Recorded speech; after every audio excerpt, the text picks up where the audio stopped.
저는 이재명 후보를 저희 당이 선택하게 된 것은 경기도 도지사라는 지방자치단체를 이끌면서 이러한 실천력, 이재명은 한다, 할 수 있다는 겁니다. 정치에서 추진력 있는 모습, 계곡 밀어버리고 이런 것들 참 누구랑 스토리가 닮아 있어요. 저희 전직 대통령 중에 한 분. 그 민주당에서 항상 존경에 맞이하는 이명박 대통령은 아주 동일합니다. 나는 뭐 윤석열 후보에 대해서 뭐라고 디스를 안 했는데 굳이 이재명 후보를 이명박 그 대통령한테 칭찬의 의미로 한 겁니다. 아니죠. 그건 비유가 잘못된 게.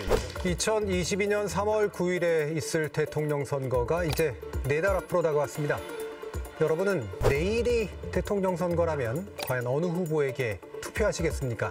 오늘 특집 100분 토론에서는 대통령 선거를 앞둔 이 두 정당의 대표 두 분을 모시고 이번 2022년 대선 어떻게 보시는지 토론해 보도록 하겠습니다.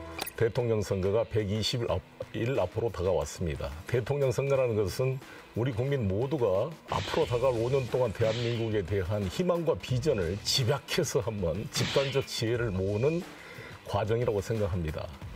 저는 이재명 후보를 저희 당이 선택하게 된 것은 이재명 후보는 흙수저로 태어나서 중고등학교도 가지를 못하고 공장에서 일을 하다가 프레스에 눌려서 이 왼쪽 팔이 다 뼈가 으스러져가지고 나중에 검정고시로 야간에 공부를 하면서 대학에 들어가서 고시하겠지만 누구처럼 판검사의 길을 걷지 않고 인권 변호사로 일을 해왔습니다. 그리고 1,400만 명이 달하는 우리나라 최대의 경기도 도지사라는 지방자치단체를 이끌면서 계곡을 깨끗하게 청소해서 시민들에게 돌려줬고 도민들에게 그리고 아시다시피 이 코로나 신천지 문제가 났을 때 직접 도지사로서의 권한을 바로 행사해서 신천지를 명단을 확보해냈습니다.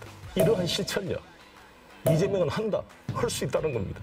아까 송영길 대표님 본인이 오늘 설명하시던 이재명 후보를 설명하시면서 여러 가지 열거하셨습니다. 그의 어쨌든 어렸을 때 어쨌든 불우했던 환경이라든지 개천용으로서의 도약 과정, 광역자치단체장까지 맡고 그다음에 이렇게 정치에서 추진력 있는 모습, 계곡 밀어버리고 이런 것들 참 누구랑 스토리가 닮아 있어요. 저희 전직 대통령 중에 한 분. 그 민주당에서 항상 존경에 맞이하는 이명박 대통령은 아주 동일합니다. 그렇기 때문에 그 스토리에 대해 가지고 저는 뭐 상당히 강력한 스토리라고 생각합니다. 하지만 그거 하나만으로 개천용 스토리만으로 우리 국민들이 이제는 감동하는 시대는 지났다. 저는 이렇게 생각하고 최근에 약간 젊은 세대가 이제 바라보고 있는 지점은 기회의 평등이라는 그런 어떤 가치거든요. 그래서 저희 당은 공정한 기회, 공정한 경쟁의 어떤 가치를 내세우려고 하고 있다. 뭐 이렇게 차별점을 좀 부각시킬 수 있을 것 같고요. 그 측면에서 제가 봤을 때는 윤석열 후보는 상당히 뭐 경제적으로 자유주의적 관점을 가지고 있고 경쟁에 대해 상당히 좀 우호적인 입장을 가지고 있고 그런 측면이 있어서 저희 후보가 그런 쪽으로 말을 많이 할 것 같습니다. 글쎄요, 나는 뭐 윤석열 후보에 대해서 뭐라고 디스를 안 했는데 굳이 이재명 후보를 이명박 그 대통령한테 칭찬의 의미로 한 겁니다. 아니죠. 그건 비유가 잘못된 게 이명박 대통령은 22조라는 엄청난 돈을 자원예결한 명목으로 다 낭비를 했습니다.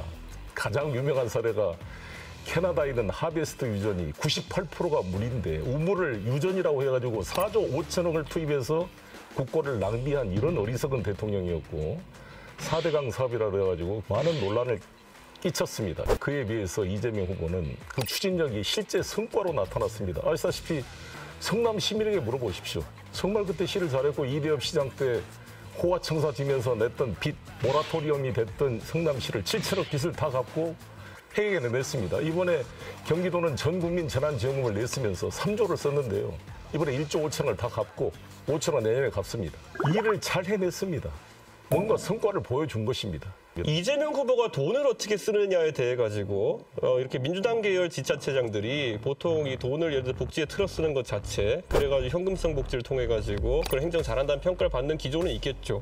그런데 그거는 성남시장이라는 기초지자체면서도 사실상 불교부 단체이면서 그래서 세수가 많아가지고 행정을 할 수 있는 단위였기 때문에 그런 것이고 저는 항상 묻잖아요. 이재명 후보가 성남시장이 아니라 경기도의 다른 지자체인 동두천 시장이었는데 무상 산후조리원 한다 그랬잖아요. 동두천에서 다들 정신 나갔냐 그럴 겁니다. 그냥 판교에 어쩌다 보니 테크노밸리가 있어가지고 지방법인세를 많이 걷고 박정희 대통령이 지은 경부고속도로가 판교를 뚫고 지나가기 때문에 그 옆에 땅을 아무렇게나 팔아도 화천대유도 벌고 나도 벌고 이렇게 쓰는 땅이 있었기 때문에 이재명 후보가 그렇게 보인 것이지 동두천에 갖다 놔서 그렇게 하면 제가 진짜 이재명 후보 제가 밀겠습니다. 근데 그게 안 되는 것이고 아까 그리고 계곡 치우는 것도 말씀하셨던데 같은 민주당 소속이지만 남양주의 조광환 시장님은 그거 이재명 후보가 이겨 도둑질했다고 하던데요.